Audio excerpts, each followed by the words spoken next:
Stop me if you've heard this before. Houston's offense slows to a halt as they lose a third straight game to Kansas and Phog Allen. And a lot of questions need to be answered.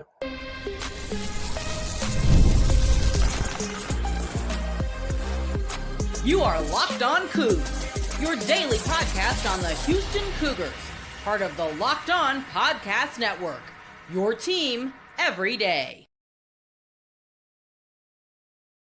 Your Houston Cougars. I'm your host, Houston-born teacher and coach Parker Ainsworth. And whether you're a Houston fan, a faithful tonight, or a hater who came to stop by, I'm sure there are plenty of those too. Thank you for being Locked On Cougs, your first listen to the post game, first listen the next morning, first listen anywhere in between after that one. Houston falls 69-56 to Kansas in Lawrence. Doesn't even feel that close for stretches of the second half. Today's show is brought to you by Mazda. Best place to get moving if you're trying to get out of Dodge and get moving. Mazda is the best place to get that going. I got comments coming in. People are upset, and I'm sure there's lots of good reason to that as Houston struggles on offense. That will be the biggest bulk of the episode today in the first segment. Probably some of the second segment talking about where the fix might be. Mercy Miller might have been the lone bright spot if we're trying to find one.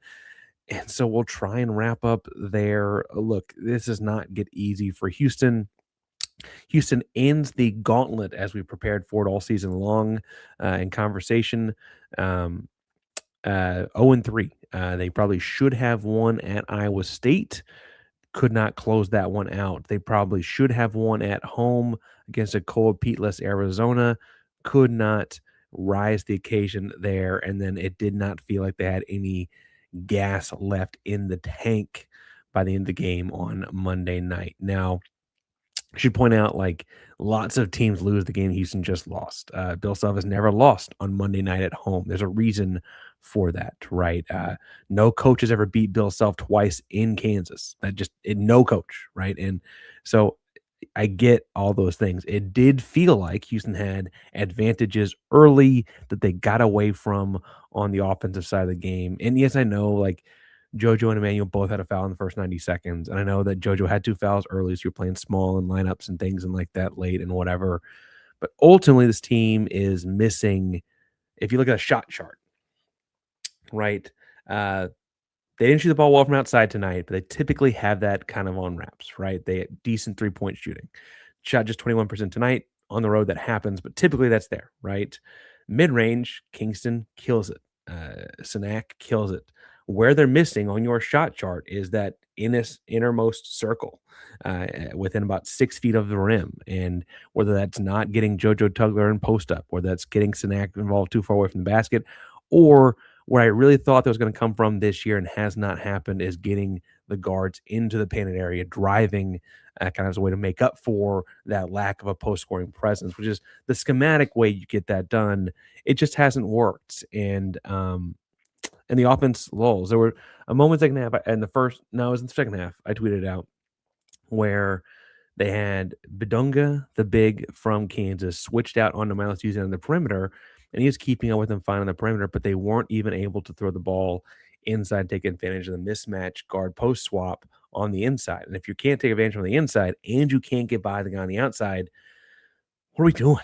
What are we doing? Now, admittedly, I know that I think Houston runs more complicated offense people give them credit for. I don't think this is necessarily always I think people typically go to, they just dribble around, they just do this, and I think that's really, really dumbing down what a high-level college basketball offense is. I mean, anytime it doesn't look great, you'd be like, well, they're just dribbling because, like, you're not trying to turn the ball over, pass the ball, whatever, right? But I do think this weaving offense the outside, the constant handoffs and stuff like that to try and trigger with the big man screening or whatever, get guys away from the basket, is supposed to be opening up driving lanes. And when they're not, or when guys are not taking those driving lanes, right, I think there's a lot of hesitancy to get that thing done. I also would point out, I think there was a lot of talk about this, I tend to be on the optimistic side of your Cougar content creators. Maybe you don't think that way, but there were people coming at me when they lost like Tennessee early in the year, right? And people were like, well, Parker, this team's just not good enough, right? And sure, they've shown different problems, but the problems people talk about then were freshman this, young guy that, whatever. I watched the game tonight, and I don't think this is a young guy's problem. That Chris Cenac dominated the glass for stretches of this game. I thought there were moments where Kingston Flemings attacking the rim was the best guy they had attacking the rim. Mercy Miller's a sophomore. Like I said, I thought he was a bright spot. Chase McCarty's a redshirt freshman. Thought he played all right. Sacco's new and he played okay. Like I think the difference is actually that whether it's new roles, new whatever, this just has not clicked with the older guys, right? The older guys either, and I just don't know. I just don't know where the fix comes in. Again, I think the easiest way to manufacture that innermost circle of the shot chart when you are not finding low post scoring, because there are teams across America that don't have J1 Roberts that win games, right? They find ways, is to try and create that by getting guards into that same circle attacking. And you get drop offs, you get this, you get whatever, and you don't have to have post moves to get that done, right? Houston's been unable to create those too, and I think they're running sets that actually draw those up, and they're just not getting the downhill push. Kingston stopping short for middies. Miles is pulling up on floaters or passing out of it. Emmanuel's not getting to the rim like he did. I don't know if he's not quite right or what the deal is. This team just doesn't get those kinds of things done, and it's hard to score. It's hard to score. They went, double digit misses in a row in this game. They went 10 minutes of the previous game without scoring. Got scored 17-4 in the final stretch of the game against Iowa State. They just have trouble scoring the basketball. They have so much talent, and they have trouble scoring the basketball. And I I like I like a lot of these kids. I don't mean to listen to anything. Like, it just feels like a lot of guys that aren't willing to go attack it, right? Badunga is a guy that gets almost 3 blocks a game, but that doesn't mean you don't attack the rim tonight. Or Big Mo Creasa over the weekend, a 7'2" wall. He might be defensive player in the Big 12 because JoJo Tucker's playing his way out of it. You still got to attack him through his chin. It look, Monday night might have been the accumulation of a tough week of basketball and all of that, but there are trends across these 3 games that got to get fixed. It's February 23rd. Your goal is to play another 6 weeks. You've got limited time to fix this, and you just got to do it. And I see comments flowing in. Some of these I can't press on here because a little too crass. But I think the frustration in all that is very valid, right? It's very understandable. So comment here from Jay Howell asked about if Tugger's ever posted up. Nobody went inside. Miss Roberts big time. And you will always. I should pause. This team could have won all 3 games. They'd be missing Juwan Roberts. Like we should probably guy's a 6-year guy. He played a ton of games. I mean, most winningest player in program history, and I mean, all the things. He's killing it in Europe right now. This team could have gone 3-0 on the stretch and be like, yeah, man, they'd be really good with Juwan Roberts. So that might not be fair. I do think, though, that having some scoring threat that gets you an easy basket is missing, right? Juwan Roberts was that last year. Jamal Shed attacking the rim, like I'm talking about, right, with the guards, was that 2 years ago. It felt, frankly, like some combination of maybe Roberts and Sasser the year prior. Hey, get out of the Sasser's way. He's going to get us a bucket. They don't have that right now. And we thought for a minute in the start of the conference play was Kingston, and he's kind of cooled off some. Now, he still had 16 tonight, 6 of 18 shooting, took him 18 shots to get there. But I frankly can't fault the 18, at least not the 18 shot attempts, because he's trying to get the ball to the basket. It doesn't feel like selfish play in the state. Like, late shot clock, guys are passing the ball around. What's he supposed to do? Right. I just don't. I don't think that, and I think the frustrating thing is I sit here thinking through it out loud, and I know people are commenting about I'm being too nice or I think part of the frustration is there is so much talent on the floor. They do so many things well that these simple things like finding that easy basket ought to be easy, and they're not. And and I don't know, look, Emmanuel Sharp is a great shooter, most 3-point makes in program history. He went 1 of 6 from 3 tonight. And those things happen sometimes, right? Those things happen sometimes. However, if he goes 1 of 6 from 3, I don't think he can be 1 of 10 from the field. I think he's gotta attack the rim and get a couple easy ones. He only had 2 free throws tonight. I think he's gotta get some more free throw attempts too by attacking the rim. I Kingston Flemings had just 3 free throw attempts. I think the same kind of thing about him. Milos Eusan had 7 shot attempts. I frankly would like to see him get closer to 10. I mean, frankly, it should speak volumes that Mercy Miller came in and finally got to let loose a little bit. He had 8 shot. Mercy Miller had more shot attempts than Milos Eusan tonight, right? Like, those things I think need to be indicative of where this team needs to go. They got time to do it, kind of, but they're really, really running out. And I'm gonna run out of time talking. We had a whole show to talk about things.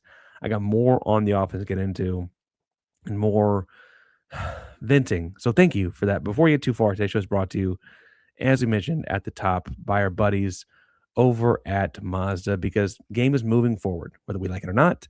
Those who know there's more than just the score, what's on the screen.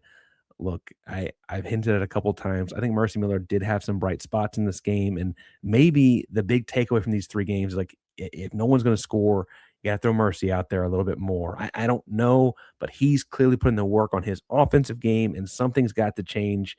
Dialing in details, giving extra fire, and a little grit, never quit. The same passion into every model. The highlights might make the real, but what it takes to get there is what counts. That's why there's more to Mazda, because there's more to you. This show is also brought to you by FanDuel, because if you've ever wanted to experience the NBA Finals live and in person, FanDuel is giving you a chance to turn that dream into a reality with their NBA sweepstakes. Here's how it works. Each profit boosts on an NBA future. Automatically enter for a shot to win trip to the NBA Finals for 2. That's right. The trip, flights, tickets, the whole experience. You're already looking on the board, trying to figure out what team can make a deep run. Perfect time to lock that in with FanDuel.com futures. Look, futures are great this time of year because you got to start predicting what's going to happen in May and June in the NBA season. If you visit FanDuel.com to get started, use your profit boost on NBA future, get entered for your chance to win a trip to the NBA Finals. Play again with FanDuel, official sports betting partner of the NBA. Parker Ainsworth locked on Coogs. They fall 69-56.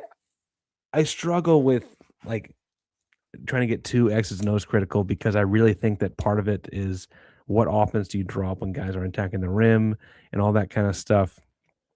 And I think like this right here, like Kansas played great defense and Coach Self was very well prepared today. And I should point out too, like it's not like they're playing a bunch of chumps. They played at Kansas and Lawrence. That's a tough game for a lot of people, especially coming off of a loss and lose 2 in a row there very often. They played Arizona, and for all the talk about Pete this, Pete that, they had a couple of pretty talented players out there for them, right? And then Iowa State at home is their own thing. Like these are not sins in and of themselves, right? These are not problems. I'm not sick today either, Cornholio. I'm on meds now. I've been on meds. I just feel like ultimately the trend here is troubling, because sure, they play Colorado Saturday. They play Oklahoma State, and then they play Baylor, then Oklahoma State, and finish Oklahoma State, right? And Oklahoma State's had a rough stretch. They might be better by then. Who knows? They go to the Big 12 tournament. Let's say they win a game or 2 here, there. Sure. I don't say they have to get a 1 seed to win the whole thing. I don't think they have to get a 2 seed necessarily to win the whole thing. I'm not saying I don't think they have to play in the Southern region that goes through Houston. That was all set up for them, though, and feels like a waste. It feels like such a waste when there is so much talent. And man, oh man, now I think that the truth is, if you're looking for ways to get this fixed, what you're going to probably see happen at some point against Colorado is you might see an ugly first half against Colorado, because they got a few days between now and then to work on these kinds of ways to get manufactured easy points, like unscripted, dump the ball in there, get out the way kind of points, unscripted transition points, unscripted, etc. kinds of points. And ultimately, I just feel like last year's team, whether it was Roberts inside, like everyone's pointing to, or putbacks and stuff like that. I mean, in this game on its own, Houston had, let me make sure I got this right, 13 offensive rebounds to a T. How many of those do you remember getting turned into points right away? Right? Like it just, they don't come that easily. And you just kind of worry about, well, if that was a calling card a year ago, where is that? You got a great rebounder in Cenac, frankly, and it's not working so well. And look, I just I think the other thing too, what Sherrod pointed out is like defensively, where the flaws early in the season felt like freshman defensive mistakes, missed rotations, backside this, all that kind of a thing, right? Um, this year you're seeing kind of a growth on defense where you could say like, hey, Kansas scoring 69, which is when you like kind of had to gamble some there at the end and all that. Like you were playing pretty solid defense. It took them over 10 minutes to get a first possession, but a first shot of the possession bucket. And by that I mean like they intended on getting it. Like it wasn't a put back, wasn't a second chance point, wasn't a free throw. It took over 10 minutes to give one of those up. You really, you didn't give a second field goal make at all until like the under 9 minute mark. Those were all strong moves from Houston, but you're gonna have to score to win games. And it really felt like, I mean, 32% from the field, and I don't remember a bunch of like bunny misses. It's not like there were easy shots they just missed. Some of the threes, obviously, were, you know, they're open or whatever, but I just I just felt like there was a lot of meat left on the bone as far as attacking the cup. And I don't know if that's because they've got a 7 footer or 7'2" guy or whatever Badunga is, and over the weekend you had a 7'2" guy. And I always say it as like maybe there's something about that and these big gigantic rim protectors having, preventing Houston from getting in there or whatever, because before you had that drop off threat was more consistent. I thought there was interesting stretches of this game too, Frank, where you had Cenac playing the 5 because Tucker was in his second foul in the first half. You had McCarty playing the 4.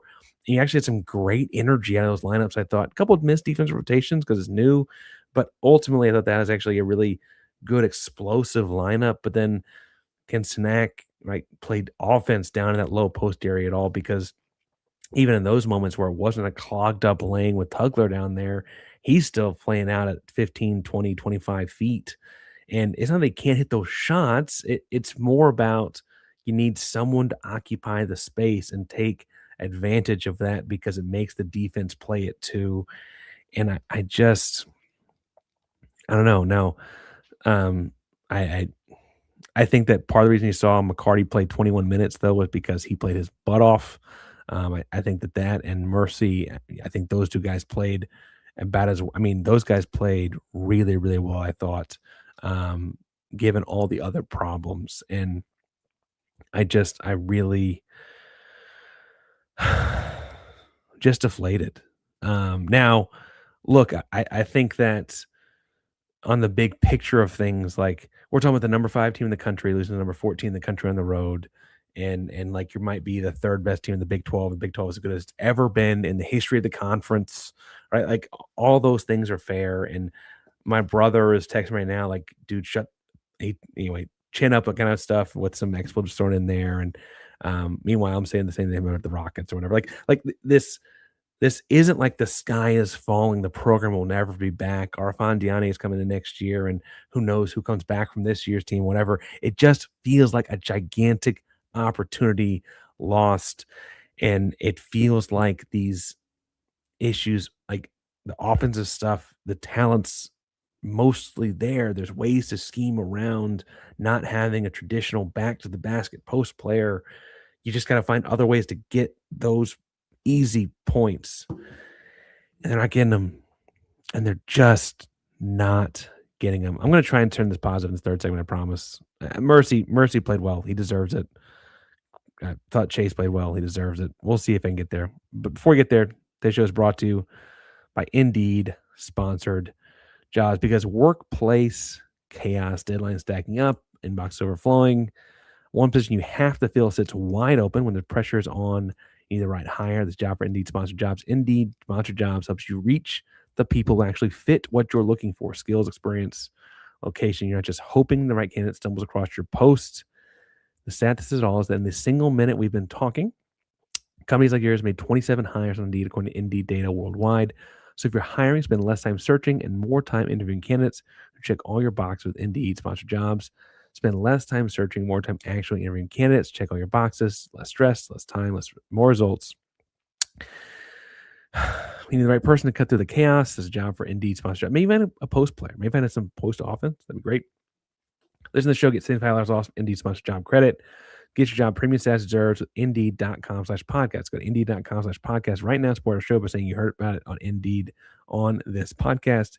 Indeed.com/podcast. Terms and conditions apply. Need to hire? It's a job for Indeed sponsored jobs. Phog Allen locked on Coogs here. And if I were to try to spin this positively, this is hard because like the offense struggled. I will say though, I think over the stretch of this 3 games, first 3-game losing streak since 2017, which is crazy. Think about where you were in 2017. Crazy.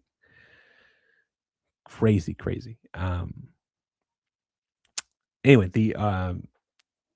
if the defense is going to struggle, if you're going to be growing and defend whatever on defense, and you're going to have trouble attacking downhill, I think finding Mercy Miller to give you 8 shots in 17 minutes, even if he went 3 of 8 from those shots, they were aggressive. I thought they were right timed.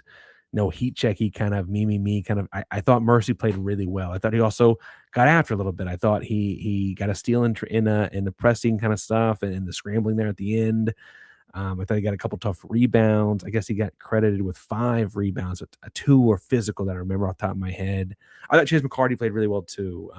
McCarty missed his lone 3 attempt. I think he had another basket somewhere in there. And frankly, I kind of wish he'd been a little more aggressive on offense when he was in. But as far as his like chaos causing stretch 4 kind of action, I thought McCarty played great. And for a role player on the road, gave you, frankly, out of both of those guys, enough to win if you got everything else you needed, right? Like if you got your normal production as starters, if you got good production, I mean, you had one guy in double-digit scoring. If you got normal things out of Sharp and Eusan and Cenac, and maybe even an above-average shooting night out of Kingston, McCarty and Miller gave you enough to win the game in their roles, in their respective roles. I thought those guys gave you enough to win the game. I thought when we saw Milos attack the rim for the floater early in this one, I really thought we're going to see a different kind of Milos out of the night tonight. And I thought Sharp did a pretty good job. I mean, I think one of the reasons Sharp shot the ball so poorly is his key job was to defend Darryn Peterson. And if he's going to run for 28 minutes doing that, you know what? I'll take that wash. He might have only had 5 points, but he held Peterson to 14. Honestly, given what team leans into what, that might not have been the worst trade-off. The difference is you got to make up for that scoring elsewhere for Houston, and Houston just can't find ways to do that. Just so killer, so frustrating, and I just so frustrating. Look, maybe it comes from more Cenac. I thought there were moments Cenac looked timid. He passed out of a layup one time. He ended up making it the next time around, got back around to him. He was 1 of 4 from 3. There was also a possession where I thought he turned down 2 different looks from 3 that Houston got a shot clock violation on, or if he just pulls the trigger, like go 1 for 5, man. I don't know. The shame here is that like it feels like, and I haven't had enough time to digest because it's been 3 different strong defenses, and some of it's just great on-ball defense too. Defenses are shifting to Kingston to keep him from getting. He's pulling up for the mid-range a lot. And I don't hate that. That's in his bag. I think that Kingston's good at those things. But what that means is that there's no rim attack out of him. In that stretch of the start of Big 12 play, end of non-conference, like an Arkansas game and stuff like that, even the Tech win early in the season, those things came from Kingston getting downhill to the rim, and then everything had to collapse on top of him. The same way when you drop the ball into J1, everyone's got to collapse into him, and he can skip pat. And the thing that people forget about J1, we're not low post scoring, that dude was a low post facilitator. He was a passer. Once you collapsed it because he was going to score, He found the open man. That second step, right, is where Kingston was kind of having the same kind of role just from attacking it. And now when they slide over and don't let him attack the rim, he's not he can't do the same thing from the mid-range pull-up, right? And they don't really have, I mean, I kind of want Milos to get downhill more. And I kind of think Milos should be able to get to the lane. He's a 6'4 guard. And frankly, the floater ought to add to his repertoire. It just doesn't feel like it's quite there. I think it's been Emmanuel in some other key games, but you got a game like this one, he's got to play the defense. And I don't, he doesn't look like he can do both sides of the ball on that. And it's killing me. It's killing me. And maybe it's because it's 3 games in a row, right? Maybe part of the reason he's having trouble doing that tonight is because it's the 3rd game he's had to do that between it's Momcilovic and then, against Burries. And now it's like, maybe it's just too, like, whatever. But in March, you got to do it 2 out of 3 days, ugh, just so frustrating. Look, we got a lot of time to talk about this one between now and Saturday. And I told the Everyday All Access members, shout out to the Everyday All Access Club. If you're locked on Coogs.supercast.com, get a little bit extra all access content every day, a little newsletter, stuff like that. Locked on Coogs.supercast.com. I told them I was holding off on my scorched earth post Arizona rant because I wanted to see how tonight went. And I weirdly am less angry now than scorched earth post Arizona rant, because that felt like a low energy letdown. This feels like maybe they just can't. Maybe they just can't score. And we can win ugly games, and there will be ugly games in March, and that'll become matchup dependent. And there's nothing to say that you can't win ugly games in March, and when match up your way and just it all breaks, right. That can all still happen. This team has the ability to do that. It just felt like in December and January, we're talking about a team that had a lot of different ways to win. You run it up into the 90s with Arkansas. You'd play it down in the 60s with Tech. You could do a bunch of different things. And now it doesn't feel like that. It just doesn't. And I'm just deflated. Houston's 23-5. Far from a bad year. 23-5 in the best conference in basketball. You could argue with G League guys coming back to it and the amount of lottery picks involved in it. This is the 2nd best league in the world to the NBA. 23-5 is not bad. I get that. It just feels like there's if candy and butts were in, whatever the saying is, but if ands and butts and all that stuff. But 23-5, and it feels like you could very easily be 26-2. Like, that doesn't feel, maybe 25-3. It doesn't feel that far off. But man, it also at the same time feels really, really far off. I don't know. Anyway, we got a lot to talk about here over the course of the week. Colorado next weekend. I got to go jump on the College Basketball Squad show. We'll be live in a second. So I'm sure I'll get teased on that. Join me over there. Locked on Cougars, member Locked On Podcast Network. Proud member Locked On Podcast Network. Means we're talking about your Houston Cougars each and every day, even the tough ones. Go Cougs.